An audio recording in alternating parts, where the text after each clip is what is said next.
Welcome to the Deep Dive, your shortcut to being well-informed. Today, we're taking a close look at a document that's causing quite a stir, really pushing for change in Kenya. Our mission, essentially, is to unpack the main arguments and, maybe more importantly, the call to action from the Kenya Wantam Notam movement, the KWM. It's all laid out in one of their key publications. The main source we're digging into is an article called Ruto's Government, a Total Disaster and the Betrayal of Kenya's Future. It came out via Village Action Online, dated July 31st, 2025. And you can actually find this right on the KWM's own website, which is wantamnotam.com. So I think of this deep dive as, well, a guide through how the KWM sees things right now in Kenya. We're going to carefully highlight their criticisms of the government and also look at the solutions they're putting forward for change. It's all based directly on what they've published.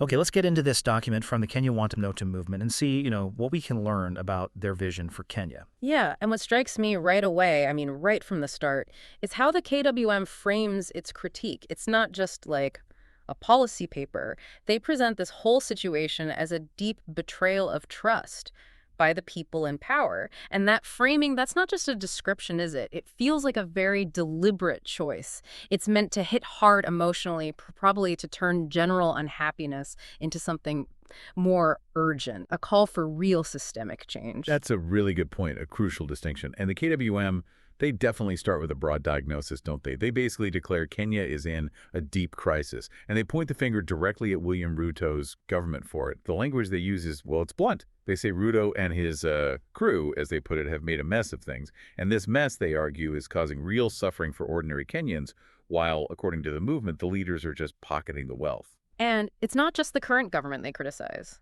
The article also shows, well, a real sense of being let down by the ODM party. They mention ODM once had the potential to lead this country to greatness. That's quite a statement. But now, they say ODM is just a shell, that its promises have become lies. And it's the people who pay the price. So it speaks to this wider dissatisfaction with the political class, maybe. Definitely seems that way. The document then kind of systematically goes through specific areas where the KWM sees this crisis playing out most clearly.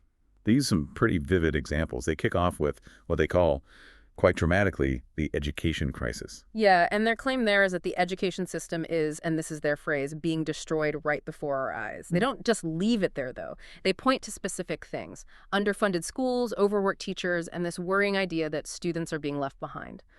Their criticism is really sharp.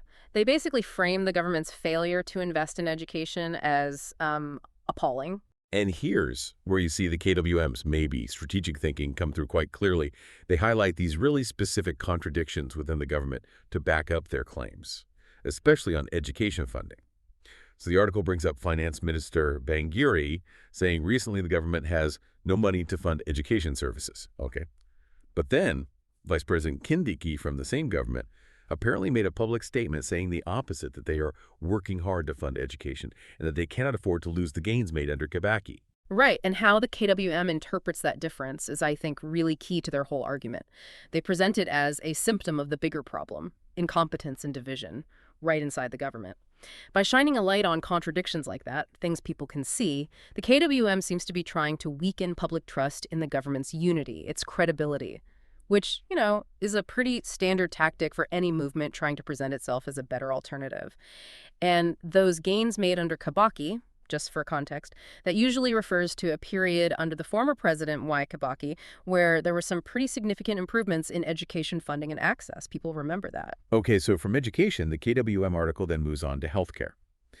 And they describe that situation as one of critical neglect. Yeah, the language here gets even starker, I'd say. It's designed to really hit home.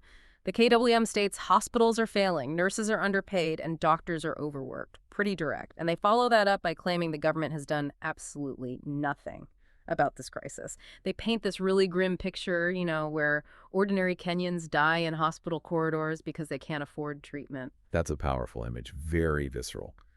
And the KWM, they position healthcare firmly as a basic human right. So for them, the government's failures aren't just poor management. They're a direct attack on the people of Kenya. They really use that emotional angle to ask, how can people put up with this? And why should leaders who haven't fixed healthcare remain in power? And it's interesting, they don't just stick to social services. They connect this whole narrative of neglect to, well, the foundation of Kenya's economy, agriculture. They call it the struggling backbone. Yes, exactly. The KWM really stresses that Kenya's farmers, who they praise as the backbone of this country, have been, in their words, ignored and left to struggle. Yeah. They argue the government promised help, but instead it's just allowed the sector to stagnate. And the specific complaints are pretty serious. Farmers overburdened with taxes, underpaid for their hard work, getting little to no support. And if you look at the bigger picture, the KWM is highlighting the huge economic and social fallout when a key sector like agriculture feels neglected. Their conclusion, that money that should be helping farmers is instead being mismanaged, wasted, or diverted into the pockets of corrupt politicians. Onward. They flat out call this nothing short of a betrayal. They argue the very people feeding the nation are, quote, being punished by a government that refuses to lift them up. That's going to resonate in a country where agriculture is so central. Definitely. And then finally, they turn to infrastructure. And again, the KWM document paints a pretty depressing picture. A country literally crumbling apart, they say. Yeah, they talk about things people experience every day. Roads falling apart, disrepair, bridges being unsafe, public transport being a mess. Their overall claim is quite sweeping. Kenya is literally crumbling under the weight of neglect and mismanagement. And they're very critical of what they see as the government's priorities, saying it's too busy focusing on its own wealth and power to care about the basic needs of its citizens. They also throw in that the government is using outdated systems, outdated technology, and outdated ideas. Their take on the infrastructure problems is, pretty grim. They see it as another symptom of a government that has no direction, no vision, and no understanding of what it means to govern. This lack of investment for them isn't just a failure, it's a disaster. While the leaders, in the KWM's view, just sit back, enjoy their wealth, and do absolutely nothing to fix the problems they've created. Which brings us back sort of full circle to the KWM's view on the government's overall coherence, or lack thereof. They revisit that concern about the lack of unity, using those conflicting statements between the finance minister and the VP as Exhibit A, basically. They hammer home the idea that this erodes public trust, asking this really pointed question: how can we trust these leaders when they can't even agree on the basic facts? Their conclusion: this is a government divided, one that is incapable of leading the country forward. So after laying all this out, what does it actually mean for you, the listener? Well, the KWM isn't just diagnosing problems here. They're very clearly proposing a way forward, a really passionate call to action. They state very strongly, the people of Kenya deserve better. Absolutely. And their call is quite direct, quite urgent. It's time to rise up, they say. Time to demand accountability. Time to expose these politicians. And they offer a specific tool for change, using our votes to kick out of office the leaders they deem responsible. They even add, before one term ends. Now, the document doesn't spell out exactly what one term is, but it clearly signals some kind of political time frame or deadline, suggesting action needs to happen soon. And this really does raise that bigger question, doesn't it? In a democracy, what is the role of movements like the KWM? How did they work to, galvanize people to demand specific things, especially when people feel like the system isn't listening? That's a critical question, absolutely, about how citizen action actually works. And the KWM certainly seems to believe the moment for that action is right now. They really emphasize this belief that if people don't act together immediately, then Kenya's future will just continue to be stolen from us by corrupt politicians who don't care about our future. The responsibility, they argue, lies squarely with us, the people, to take back what is rightfully ours. And the KWM, through entities like Village Action Online and their website, wantemnotem.com, they are clearly pushing for this very active, very engaged citizenship. They're not advocating for people to just sit back and watch.